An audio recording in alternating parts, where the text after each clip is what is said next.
You're listening to Black Helicopter News. The Black Helicopter crowd knows that. Tyranny is always lurking just around the corner. Conspiracy theory. They've been crazy, but now they're right. Black Helicopter News starts now. Hello, and welcome to the podcast. This is episode 15 of Black Helicopter News. I'm your host, Andrew Robinson, and we have a lot of information to go through. Here's what's coming up on today's show. John Oliver responds to Paris attacks with premium cable profanity. That's in the Los Angeles Times. Gangs of New York. Sicilian Mafia offers Big Apple protection from psychopathic ISIS. That's on Infowars.com. And Anonymous takes down 5,500 ISIS accounts after ISIS calls them idiots. All that and more coming up next. And later on in the show, Whit Stevenson is going to be joining us. He's got a report on Syria for us, so he'll be breaking that down for us. All that and more, but first, some quick announcements. Be sure to subscribe to the podcast. We're on iTunes, Stitcher, and Tunein Radio. And check us out online at ArmageddonRecords.com and like us on Facebook.com/Black Helicopter News. Also, if you'd like to advertise with us or be a guest on the show, email me at zen1music@gmail.com. Now back to the news. John Oliver responds to Paris attacks with premium cable profanity. In response to the terrorist attacks Friday in Paris, John Oliver harnessed the power of premium cable to deliver a profanity-strewn tirade against Islamic State in support of the French people. We've got clips. Camera 5, go. On Friday suffered the deadliest attack on its soil since World War II. Nothing about what these arseholes are trying to do is going to work. France is going to endure, and I'll tell you why. If you're in a war of culture and lifestyle with France, good fucking luck. Because go ahead, bring your bankrupt ideology. They'll bring Jean-Paul Sartre, Edith Piaf, fine wine, Gaulois cigarettes, Camus, Camembert, Madelaine's, macarons, Marcel Proust, and the fucking croquembouche. The croquembouche. You just brought a philosophy of rigorous self-abnegation to a pastry fight, my friend. You are fucked. That is a French freedom tower. Right, and that's what he had to say. Gangs of New York. Sicilian Mafia offers Big Apple protection from psychopathic ISIS. The son of a New York mob boss has given Islamic State a warning, saying if they're planning any attacks in New York, they will have to contend with the Sicilian Mafia. The notorious crime syndicates say they want to do their bit to protect locals. Giovanni Gambino, the son of a key figure in the Gambino mob organization, says the Mafia is in a much better position in security bodies, such as the FBI or Homeland Security, to give New Yorkers the protection they need. They often act too late, or fail to see a complete picture of what's happening due to a lack of human intelligence, he said in an interview with NBC News, adding that the Mafia's knowledge of individual movements and interaction with locals gives it the upper hand, even compared to the latest surveillance technologies. Gambino Jr., who was brought up in Torretta, a mountainous area overlooking Palermo, the capital of Sicily, says that Islamic State, formerly ISIL, fear the Sicilian Mafia,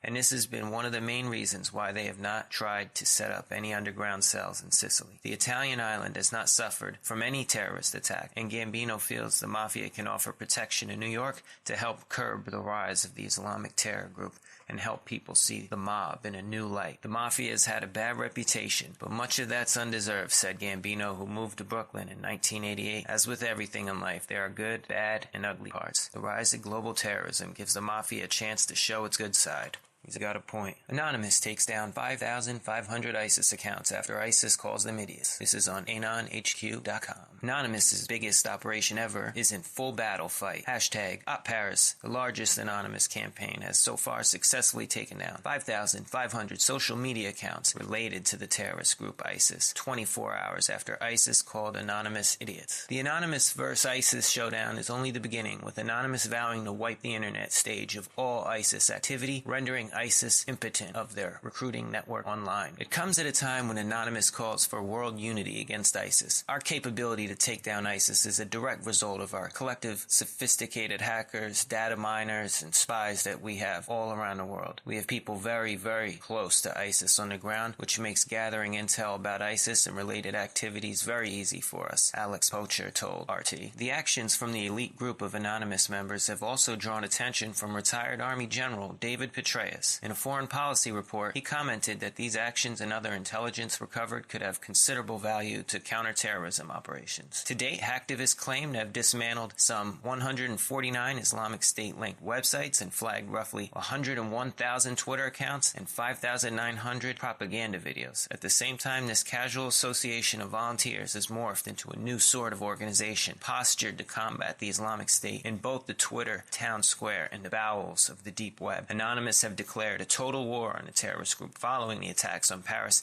and invite the world to show their support. ISIS does not have the hackers like we have hackers, Poucher expressed, aware of the existence of hackers within the ISIS militant group. They picked a fight with Anonymous when they attacked Paris, and now they should expect us, he said, adding that the collective will not sit by and watch these terror attacks unfold around the world. The Paris attacks left some 129 dead and over 300 injured, some still fighting for their lives. Here's a clip from the latest Anonymous Paris video. Camera 10, go! Greetings, citizens of the world. We are Anonymous. We are Muslims, Christians, Jews. We are hackers, crackers, hacktivists, fishers, agents, spies, or just the guy from next door. We are students, administrators, workers, clerks, unemployed, rich, poor. We are young or old, gay or straight. We wear smart clothes or rugs. We are hedonists, ascetics, joyriders or activists. We come from all races, countries, religions, and ethnicity. United as one, divided by zero.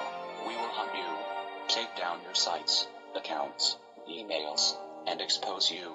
From now on, no safe place for you online. You will be treated like a virus, and we are the cure. We own the internet. On Friday 13th, 2015 in Paris, France, a group of around 8 males and females affiliated with Islamic State, ISIS, opened fire in highly populated areas, killing around 130 and leaving many more seriously injured. Due to these actions carried out by ISIS, we are being forced to take direct immediate action by destroying their cyber infrastructure to make sure that they can't communicate online with each other so that they can't coordinate any more acts of terrorist attacks on Western soil. Although we would like worldwide peace and not to have wars between opposing countries, gangs, groups and people, this seems unlikely to happen anytime soon. Paris has been engaged by the anonymous hacktivist and activist community since we highly disagree with the Islamic State ideology and atrocious acts of terror that have been conducted by so-called Islamic State in the name of Allah. The world has been hit with the confirmation of the deaths of around 130 individuals that were not expecting to die deserved or in this manner. They died too early without fully experiencing this beautiful world, without having children and saying goodbye. Our prayers and thoughts go out to the families and friends of those affected by these events that unfolded in Paris on this fateful day. How can you help? Currently, we're just reporting Twitter, Facebook and Skype accounts by the hundreds to the authorities and the social media moderators. We will be moving on to doxing, DDoSing, hacking, defacing websites and more towards Islamic State, ISIS, members, associates and affiliates. So what you can do to help with this operation is to report ISIS social media accounts. You may not think that you are helping towards suppressing the actions of ISIS, but you are effectively disrupting their communications and preventing them from planning more acts of terrorism towards the Western world, thus saving countless lives. Let me tell you this, we are not just a person. As people die, we are an idea, and ideas are immortal. We are justice, and justice can't be silenced. We are the ones governed by no law. We are the ones who do not beg for justice to take its course. We are the ones your parents warned you about. We are the voice of the silent and the eyes of the blind. This is a call to arms. This is a call to the freedom fighters, for the outliers, for the forgotten. This is a call for intellectuals, a call for journalists. This is a call for free thinkers, a call for the strong, and a call for the weak. This is a call to the youth, to the wise. This is a call to arms. We are anonymous. We are legion. We do not forgive. We do not forget. Expect us. Yours sincerely, Anonymous. #Paris, #ISIS. Engaged. November 16th. ISIS. It is too late to expect us. Wow, very deep words. Very powerful words from Anonymous. They open fire. These radicals. You sons of bitch. You want us having our guns and liberty taken away by the liberal scum, by your degenerate, fanatical, demented fundamentalism? I'm not gonna sell my family out like you, scum.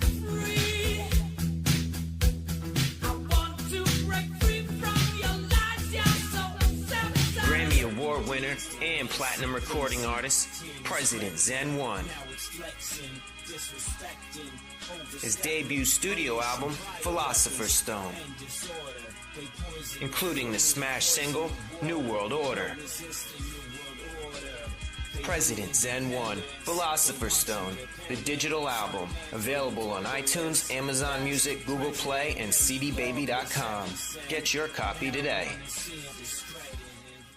Andrew Robinson here. At Armageddon Record Shop, we've partnered with eBay to expand our operation. My goal is to find the best deals on the highest quality products and give them to you at the lowest prices possible. The New World Order wants us dependent. We need to be self-sufficient. Visit us at ebay.com/USR/Armageddon Record Shop. Books, video games, clothing, and much more. New items every month. Armageddon Record Shop on eBay. In the dark.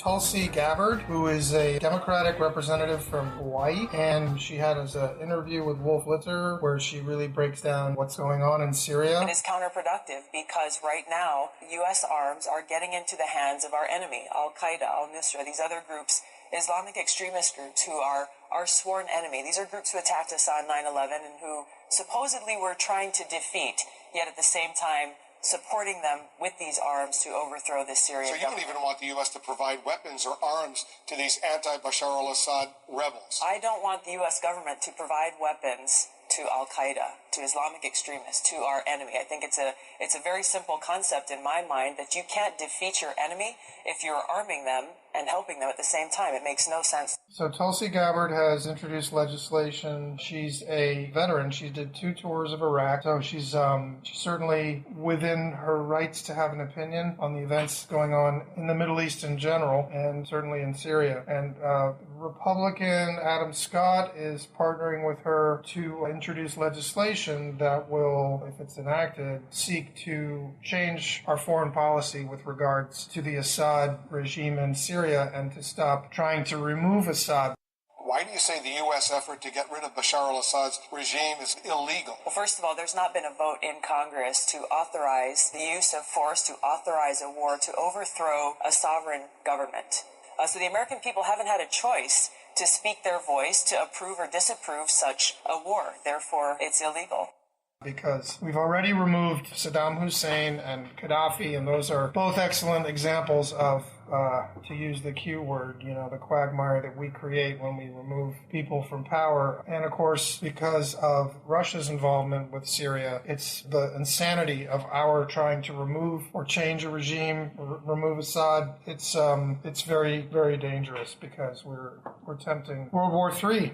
And the fact is that it's an illegal war, not lawful for us to just go over there and remove Assad. But more importantly is that she's trying to put a curb on the CIA and their operations, their black operations going on over there, which some would call the Islamic State. I'm a believer that the majority of movers in the Islamic State are, in fact, CIA operatives, if not the vast majority of that force. It's too convenient for us to say that we just decided when Iraq was over and we had mission accomplished that we left all these tanks and all this equipment and all these weapons because why? It was too heavy to bring home or something? I don't know. There's some BS excuse. And, these guys are supposedly made up of the old Iraq Republican Guard and so forth, Sunni population. I don't know. It sounds like BS to me. And there's lots of reasons to feel that ISIS is more or less a fabrication of our government. Whether overt or covert doesn't really matter. The point is that we are fighting an imaginary enemy. And our government needs an imaginary enemy to continue with its insane foreign policy and plans to dominate. I agree. Recently, Putin brought up evidence that certain members of the G20 were funding ISIS, and also, on top of that, in the news today, Obama's not happy with Russia. You mean like the fact that Putin is bombing our CIA agents? Isn't that kind of like a dead giveaway? If they're really the enemy, wouldn't they be like, come on, yeah, join forces, let's take them out? Yeah, I mean, we are in a very weird position with this particular aspect of our foreign policy. We're basically arming them. We're arming ISIS, and again, whether that's overt or covert, it doesn't really make a difference. If they're getting their hands on our guns versus we're flat out giving our guns to them, Russia is acting responsibly as a superpower should to bomb the enemy, which is this insane group of terrorists. Whether those terrorists are real terrorists or they're just agents operating to appear as such, it doesn't matter. The point is, they should be bombed. They should be bombed. They need to be gotten rid of. And if Putin is going to do it instead of us, or if Putin does it and then we suddenly make drops of further weapons and equipment in Syria so that the surviving members of ISIS are able to continue the fight, it's a very shady situation and it's very worrisome. So I say good for Gabbard and Scott to be introducing this legislation, and more people should go to IntelliHub and look for this article, or just in general search out Tulsi Gabbard, Gabbard,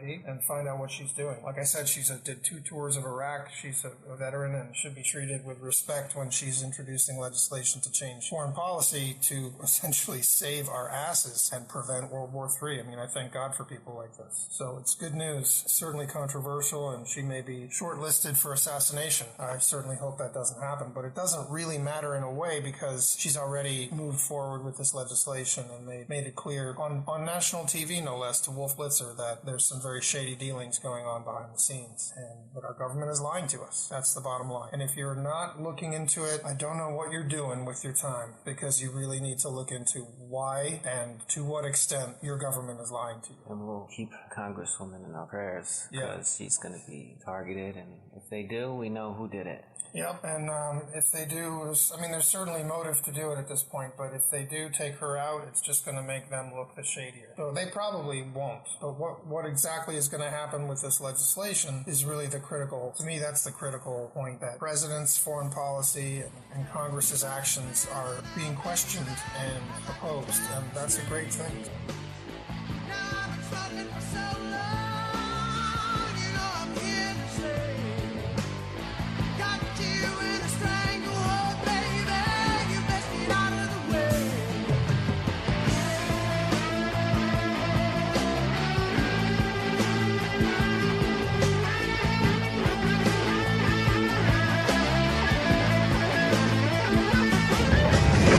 People should not be afraid of their governments.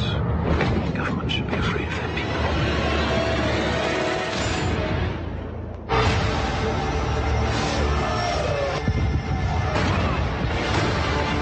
Our government was responsible for the deaths of almost 100,000 people. Do you really want to know?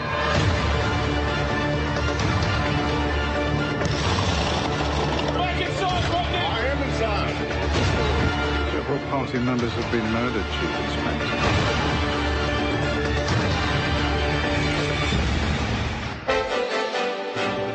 We're interrupting your regularly scheduled program to bring you this terrifying report. It was almost as if it were a planned implosion.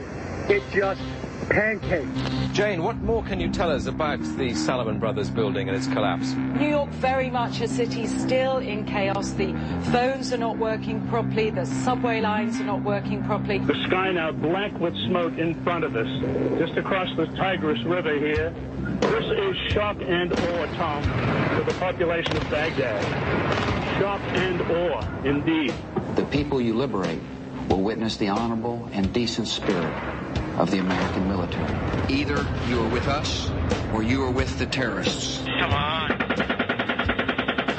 It is a big idea, a new world order. I love my dad. I'd kill for him. I'd go to prison for him because I love him so much. I love Bill Clinton. What does that make Hillary Clinton to the Bush family?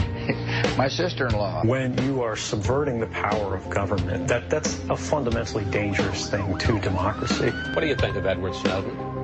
I think he's a traitor. Obama is the one that kills the U.S. troops if the Russians bomb any of them. Obama is the one that put them in harm's way. Obama is the one using them as human shields. It is the most corrupt, degenerate, criminal government in American history. I'm here to warn people. You keep telling me to shut up. This isn't a game. Welcome to America, ISIS. This is what we do. Woo! We got people that have taken your asses out in this building right now. We're armed to the teeth, and we're not scared. You got that, you sons of bitches? In 2012, your agency was saying, quote, the Salafists, the Muslim Brotherhood, and Al-Qaeda in Iraq are the major forces driving the insurgents in Syria. In 2012, the US was helping coordinate arms transfers to those same groups. Why did you not stop that? Why didn't you come forward before? What were you waiting for? Well, for you, Inspector. I needed you.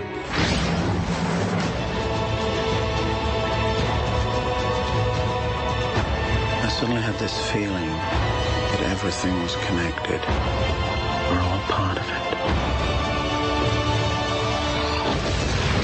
Are we ready for it? Here's a list, a list of 10 reasons the U.S. must end its war to overthrow the Syrian government of Assad. Might be useful to read that part of this article. Because if we succeed in overthrowing the Syrian government of Assad, it will open the door for ISIS, Al-Qaeda, and other Islamic extremists to take over all of Syria. There will be genocide and suffering on a scale beyond our imagination. These Islamic extremists will take over all the weaponry, infrastructure, and military hardware of the Syrian army and be more dangerous than ever before. That's really number one in the list of 10 reasons that we have to end this war with Assad. Number two is we should not be allying ourselves with these Islamic extremists by helping them achieve their goal because it is against the security interests of the United States and all of civilization. Number three, because the money and weapons the CIA is providing to overthrow the Syrian government of Assad are going directly or indirectly into the hands of the Islamic extremist groups, including Al-Qaeda affiliates, al-Nusra, Arar al-Sham, and others who are the actual enemies of the United States. These groups make up close to 90% of the so-called opposition forces and are the most dominant fighters on the ground. And